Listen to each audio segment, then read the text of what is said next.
Doing these spin squats every single day now for the last probably 5 days has changed the way I squat. So in the past, my only cue that I've kind of used is keep your lower back flat, back flat, back flat. That's kind of all I ever say to myself when I squat. I don't really worry about anything else. The number one concern that I have is spinal health. I don't want to have a lumbar spine that kind of, loses its integrity. I spoke about my injury scare, lower back injury scare back in the day when I was like 20. Heard a pop and then a whole bunch of, pain and fear and God knows what else in those moments that I had. Kind of almost lost the feelings of my legs. It was a very, very scary time. And so ever since then, I've always had this big concern about my spinal health. And that moment planted the seed for what my training has kind of developed into. It's mostly, about spinal health. You will never see me grind out a squat or a deadlift, something that's kind of looks like a cat. You know what I mean? Like you guys have seen videos where full spinal flexion. I'm never going to go there. For me, health is number one. But since I've started doing these pin squats, I've noticed something else is happening. So with the pin squats, that awkward position is very awkward. I've spoken about this at length, but the only way I can fight, turning that thing into a good morning is to keep my chest up. So now I have two cues, chest up and lower back flat. Essentially what I've kind of turned into is just keep your back extended. I feel like I'm just extending the thoracic spine, extending the lumbar spine. I'm just focusing on just keeping that back flat from the neck down. And so my cue has kind of evolved because of these spin squats.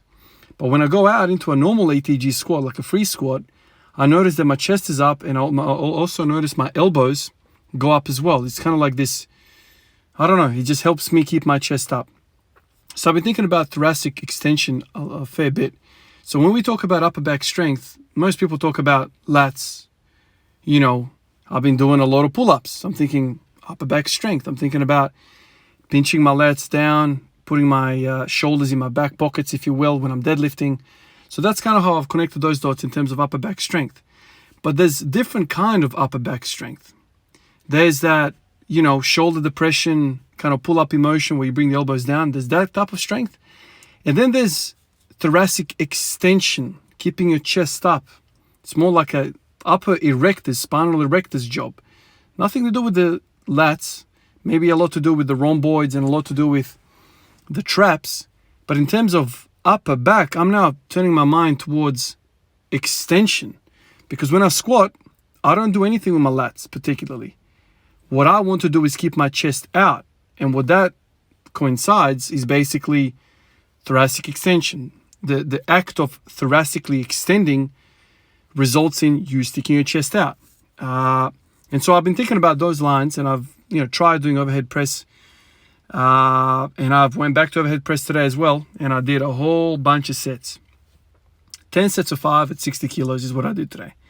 Whole bunch of sets. And what I'm feeling when I'm doing these movements, when I'm doing the movement, is not anything that you would expect. Like you would expect shoulders, like anterior deltoid, you'd expect triceps, maybe very, very slightly. What I'm feeling though is that mid-back, upper back, rhomboid type of region really locking in. Like that's the number one feedback that I'm getting when I'm doing overhead press. Funnily enough, that's also the feeling that I get when I'm sticking my chest out when I'm doing squats, especially those pin squats. So now I'm connecting dots, and I've said this to you guys in the past. If I find some exercise that has a direct carryover to my squat, it becomes a staple. For me, I find it hard to get motivated to do things in the gym if there is no benefit. If I don't have an intellectual, dot connecting moment. I don't just do fluff. There needs to be some sort of reasoning behind. There needs to be some sort of rationale behind my decision making. And this overhead press business, I think it has a place. And I want to say it has more of a place than pull-ups. That's something to explore, something to think about, because I still love the action of lats clenching down in my deadlift. Today I worked with deadlifts, so I did overhead press, went to deadlifts. I worked up to 240. Now 240 is I would say around 260 when I go to the gym with that deadlift bar. The flex on the deadlift bar just makes it so much more easier for me. When I lift weights at home, this Ohio Power Bar is freaking stiff, man, and there's not a lot of flexion. And so for me, somebody that struggles off the floor, that bar flexion helps me a lot, man. Like it doesn't hit me like, you know, doesn't hit me with a hammer over the head from the first second that I start pulling. Seems like all the plates leave the floor at the same time, and so I'm handling more load at a more compromised position. So I was quite happy with deadlifting today, 240. I know if I walked into the gym today, I would have done 260. That's kind of how it feels. Obviously, it's a rough idea, but when I started, so I had 2 bites at 240 today. You guys will see it in a second. The initial pull, I try to put my lats, clench the lats, and I try to pull that way. And I felt like it wasn't, especially coming from the overhead press, I felt like I wasn't packing in my upper back all that well. And then I kind of relaxed a little bit and went again. And this time I tried to stick my chest out and the bar felt lighter. It felt lighter. Now, this is obviously, you know, one sample size, one time that I've kind of tried to change the way I deadlift. Usually, I don't worry too much about what my chest does. I just worry about what my lats do. Clench down the lats, make sure I pour concrete into those shoulder girdles, make sure that's solidified. But now I'm thinking about shoulders down, chest up, which evidently also makes me look up a little bit. So this is something that's kind of been in my mind in today's session. Overhead press might have a carryover to both of those things, deadlift and squat. Chest out is something that I've never really done except maybe on the bench press, chest out. But when I think about it, and I think about the spinal column or the spine, and when I think about the forces involved, if you say to yourself, I'm going to actively round my thoracic spine, that automatically means there's going to be more pressure on the middle and lower back. It's kind of like a domino effect. If you let the most distal portion of your spine collapse in, lose its integrity, well, that makes it more challenging for the middle back, for the next, vertebrae and so on and so forth. So it's kind of like traveling down. And then eventually, for the way I kind of think about it, if the lower back starts to lose integrity, I stop pulling and that's the end of the lift. So it's kind of like a preventative, view on things. I don't really mind too much, I don't mind if the thoracic spine, rounds a little bit. It's very hard to keep that extended with heavy lifting, 1 RM deadlifts and whatnot. But I will never, take lower back rounding. I don't like that. That's too much risk. We know that the lumbar spine is the most vulnerable part of the spine. The thoracic spine has ribs, so there's a bit of, solid type of structure to it there. Lumbar spine's got nothing. And then you go down, sacral and all that, there's pelvis and whatever. It's kind of locking in there. I guess the lumbar and the cervical spine, they're the most vulnerable, but we don't do anything. Like, we don't lift a lot of weight with the freaking back of our head. So it's about our lumbar spine. So if you can sort of prevent the forces or make it easier for the lower back erectors, for the core, by doing your kind of pre-tension in the thoracic spine, it might be worthwhile doing this. Overhead pressing seems to be hitting the thoracic spine in a different type of way, because when I'm doing pull-ups, yeah, sure, you can keep your chest out and whatever, but that's not a big cue of mine. Maybe if you do rows, that's chest out.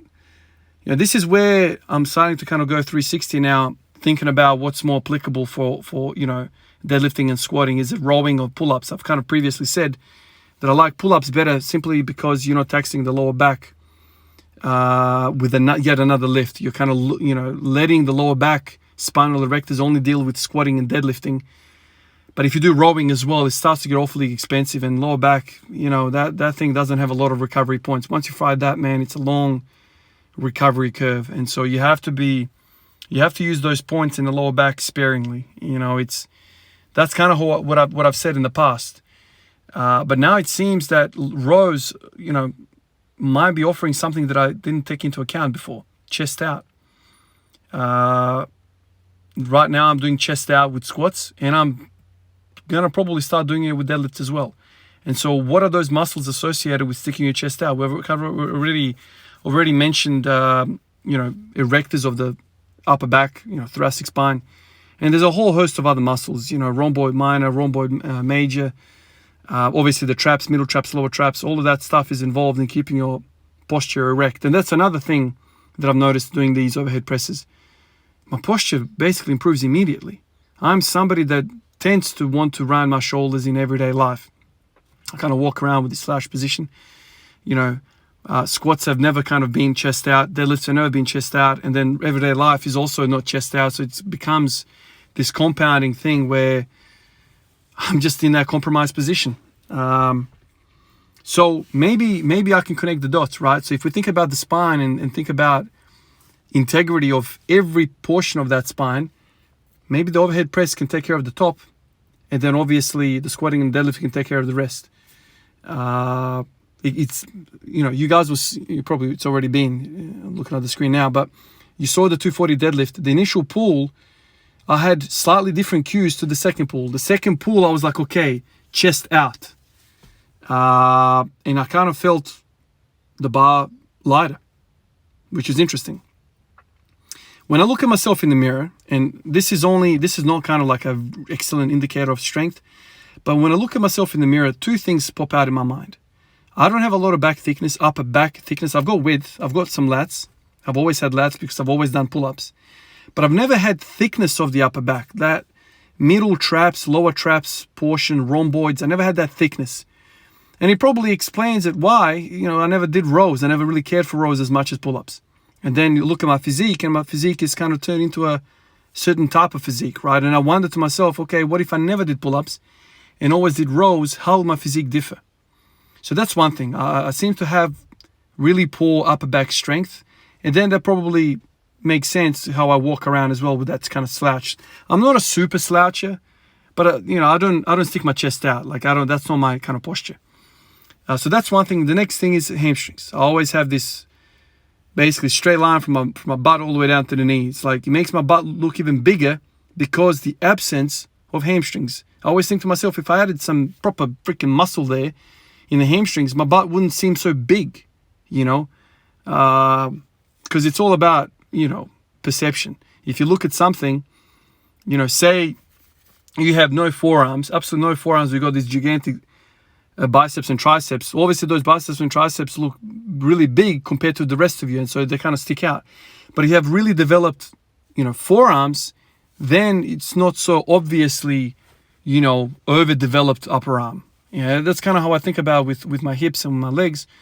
The bum is so damn big, but is it really that big, or is it the fact that the hamstrings are not existent? So it's one of those things. And I think now that I'm thinking about my upper back, visually it doesn't seem like nothing, something is going there.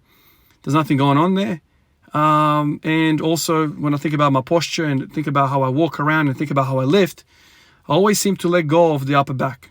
Now, obviously, it would be foolish to think that you can pull a 1 rep max with a perfectly freaking erect chest. Like, I don't know how many people do that, but because the thoracic spine is the most distal portion of the spine, you would see integrity, you would see compromise, you would see that portion of the spine let go first before the lower back. I don't think I've seen too many people fully rounded freaking over lower back, but the upper back is like perfectly, extended. That doesn't really make sense. The forces distally are going to be magnified a lot more than the forces proximally, closer to the pelvis. So maybe this is a thing to think about.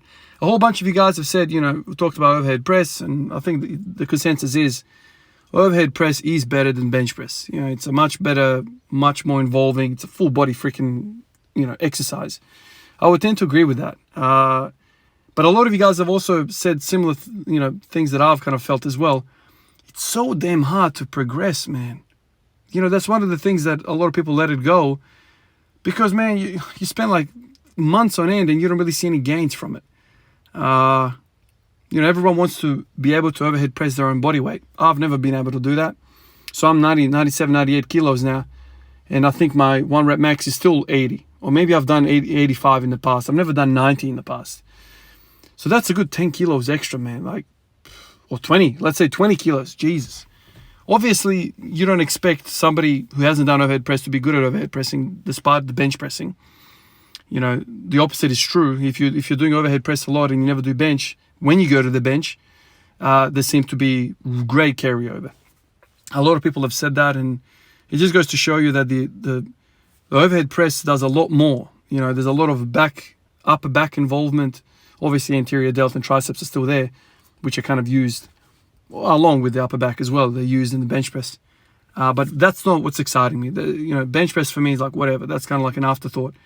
If overhead press can contribute to my squatting and deadlifting, sign me up, man. Sign me up. I'll do that suck every single day. I remember Pavel Tsatsouline back in the day reading his stuff, and he was saying if you want to press a lot, you got to press a lot. Meaning that if you want to lift a lot of weight on that, you got to do a lot of volume.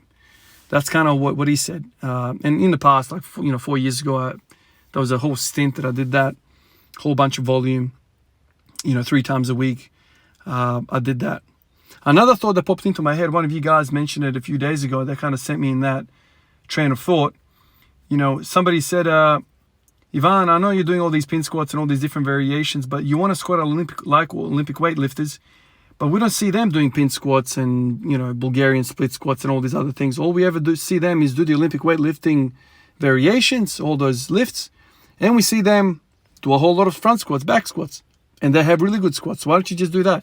And it kind of got me thinking about all of that. Like, why do we, powerlifters do a whole bunch of other stuff? But, we've seen superb athletes, superb squatters in the Olympic weightlifting world. So what are they doing? Why do we always look at the powerlifting world to kind of improve our lifts? What are they doing? That kind of got me thinking, and it got me thinking along the lines of overhead press. Okay, so they don't do anything that we're doing with these pin squats and all this crazy stuff that we're doing. But what do they do? Well, they do a lot of overhead work, man.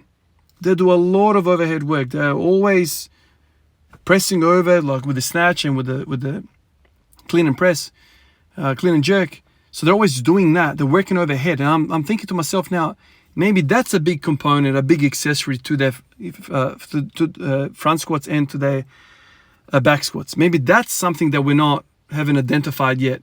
They do a lot of overhead work, man. Maybe that feeds into squatting really well. Like I said before, the whole chest out, keeping your thoracic spine stacked, therefore making it easy for your lower back, therefore making it more upright, more quads, better squatting.